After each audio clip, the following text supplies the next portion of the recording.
उसने कहा तब हो गया। जब उसने आज्ञा दी तब वास्तव में वैसा ही हो गया। वचन संहिता 33:9। आज से 2000 पहले एक महान परमेश्वर मनुष्य का रूप धारण करके इस संसार में आया, जिसका नाम यीशु मसीह था। जब वो इस संसार में था, यूहन्ना 14:9 में कहते हैं, जिसने मुझे देखा उसने उस अदृश्य और अंधे के परमेश्वर को देखा है। वह इस संसार में किस प्रकार था, मैंने आपको बताया कि परमेश्वर का नाम मैं जो हूँ सो हूँ। निर्गमन 3:14। जब लोगों ने उसे पूछा तू कौन है, तब परमेश्वर के पुत्र ने उनसे कहा। यूहन्ना 4:26, 8:24, 8:58 कहता है कि मैं जो हूँ सो हूँ वही परमेश्वर जो देह में आया। जब आप पुराने नियम में पढ़ते हैं, जहाँ पर हम देखते हैं सर्वशक्तिमान परमेश्वर ने लोगों के साथ व्यक्तिगत रूप से बात किया और उसने सृष्टिकर्ता के सामर्थ्य को कर दिखाया। इब्रानियों 1:3 में कहता है कि उसने अपने वचन के सामर्थ्य से सारी सृष्टि को संभालता है। आइए हम बाइबल से एक उदाहरण को देखें। बाइबल में अय्यूब 9:8 में कहता है, वह आकाश मंडल को अकेला ही फैलता है और समुद्र की ऊंची ऊंची लहरों पर चलता है। भजन संहिता 136:4 में उसको छोड़कर कोई बड़े बड़े काम नहीं करता, केवल वही क्रोधित लहरों पर चल सकता है। मत्ती 14:25 कहता है कि उसके चेलों ने उसे झील पर चलते हुए देखा तो वे घबरा गए।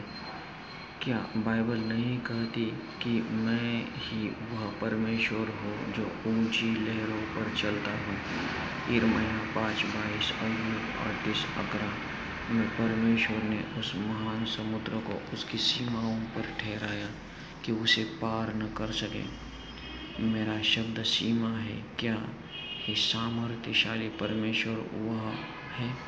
मरकुस 4 में उसने समुद्र से कहा, शांत हो जा, थम जा, और समुद्र शांत हो गया। शायद आप मुसीबत और कष्टों के पानी से होकर गुजर रहे हो, परंतु पुनरुत्थित यीशु उसे शांत कर सकता है। मेरे भाइयों और बहनों, मत डरो, साहस बांधो, तुम्हारा मन कच्चा न हो। उसकी सुरक्षा का अद्भुत हाथ। 26 दिसंबर 2004 को एक बड़ा सुनामी आया और पानी चेन्नई के अंदर आ गया। वहाँ एक परिवार था जो परमेश्वर का भय मानता था। वे रविवार को चर्च सभा पूरी करके के बाद उन्होंने प्रार्थना सभा में भी भाग लिया और प्रार्थना करने लगे। वे चर्च में आए थे, लेकिन उनका बेटा क्रिकेट खेलने चला गया। उन्होंने बहुत मना किया, लेकिन उनके बेटे ने कहा कि क्रिकेट जरूरी है, इसलिए वे आंसू बहा बहा कर प्रार्थना कर रहे थे। जैसे ही वो खेल रहा था, सुनामी आया और लहरें आई और उनके सभी मित्रों को पानी में बहा ले गई और वह जोर से चिल्लाया। वहाँ एक ऊंची दीवार थी। वह भागा क्योंकि पानी उसे भी निगलना चाहता था और उस दीवार पर कूद गया। अचानक उस दीवार पर एक लोहे की छड़ थी। उसने उसे पकड़ लिया। उसने उसे मजबूती से पकड़ लिया। कई लहरें पर लहरें आई, परंतु उसने छड़ी उसे छू न सकी। उसकी साइकिल भी बच गई और जब कुछ शांत हो गया, सब कुछ शांत हो गया, नीचे कूदा। उसने अपने सभी मित्रों को खो दिया और अपनी साइकिल लेकर वापस आया।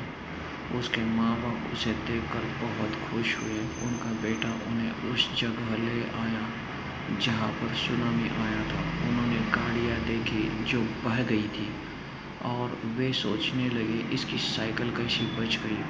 उसने उस दीवार को भी दिखाया जहाँ पर वह खड़ा था। उन्होंने उससे पूछा कि वह लोहे की छड़ कहाँ है, परंतु वो वहाँ पर नहीं थी। हाँ, यीशु जो तूफान को शांत करता है और वह जो कहता है मैं जो हूँ सो हूँ, उसके लिए एक लोहे की छड़ बन गया था। यह कोई परियों की कहानी नहीं है, यह एक सत्य घटना कहानी है। आपकी उठती हुई लहरों पर परमेश्वर का सामर्थ्य, हाँ मेरे प्रियो, वह आपके लिए भी ऐसा करेगा। आप और आपके प्रियजन जो बीमारी, गरीबी, खतरों, कर्ज और स्थितियों से संघर्ष कर रहे हैं, चाहे आप किसी भी चिंता में क्यों न हो, निराश न हो, हियाव बांधो, मैं जो हूँ सो हूँ आपके साथ है। जब उसने कहा तब हो गया, जब उसने आज्ञा दी तब वास्तव में वैसा ही हो गया।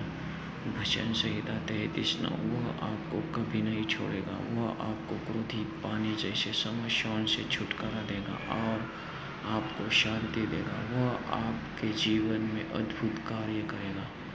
प्रार्थना। प्रिय प्रभु यीशु, मैं सचमुच अंगीकार करता हूँ कि आप वचन में हैं, जो देहधारी हुए और हमारे बीच वास किया। आप बहुत अद्भुत और सामर्थ्य परमेश्वर हैं। आप वचन और कार्यों में पराक्रमी हैं। जैसे कि बाइबल कहती है, जब उसने कहा तब हो गया, जब उसने आज्ञा दी तब वास्तव में वैसा ही हो गया। हे प्रभु, मेरी समस्याओं को आज्ञा दे और उससे मुझे छुटकारा मिले। मैं आपके जीवित वचन के द्वारा निश्चित हूँ कि आप मुझे कभी न छोड़ेंगे, मुझे शांति दे और मेरे जीवन में अद्भुत कार्य करें। यीशु के नाम में मैं प्रार्थना करता हूँ, आमीन।